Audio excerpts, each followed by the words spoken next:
opening for Bell Book and Candle.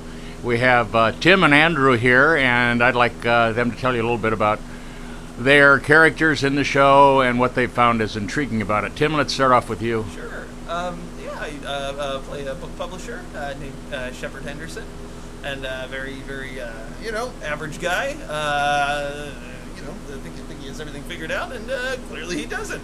Okay. I'm just happy to be playing off my buddy Andrew here. Okay. It's a treat. So, And let's talk about what's the relationship between your two characters. Andrew, why don't you tell us a little bit about that? They have sort of an antagonistic relationship, actually. Nikki is a bit of a prankster and has fun. That's my character, Nikki Holroyd. Shep is a straight-laced, normal person who thinks that Nikki's a bit of an ass, actually. Okay.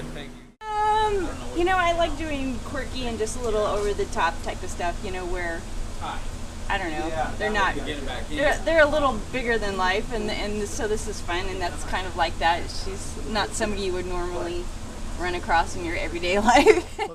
Gil Holroyd is the character I'm playing, and she is a witch. And I find her evolution during the show to be an interesting one.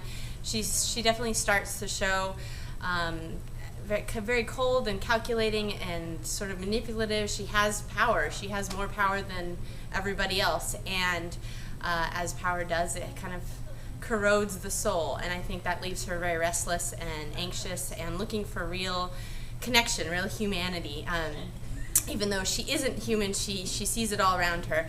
And so for me, the character is about growing and evolving into a realization that she actually wants to give up power for the chance to be human, for the chance to experience something real. And Sydney wrote a book on witchcraft, and people have read it, and it plays into the story.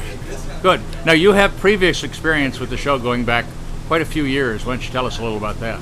This was one of the first shows I ever did in my 20s, 50 years ago almost, in Albuquerque, New Mexico. I was in the Army. It was at Sandia Base, New Mexico, where they made the atomic bombs. Well, it's a classic romantic comedy from the 50s, and we got the idea, I was given the idea by somebody else to try to do it in as much black and white as possible, and I started thinking about it, and we were able to come up with a fairly good set that's devoid of color, and with the cast, there's a trio of witches living in Manhattan, and they are very colorful people. So they're always dressed in pretty bright, vibrant colors, and it really pops against the grays and the blacks on the set.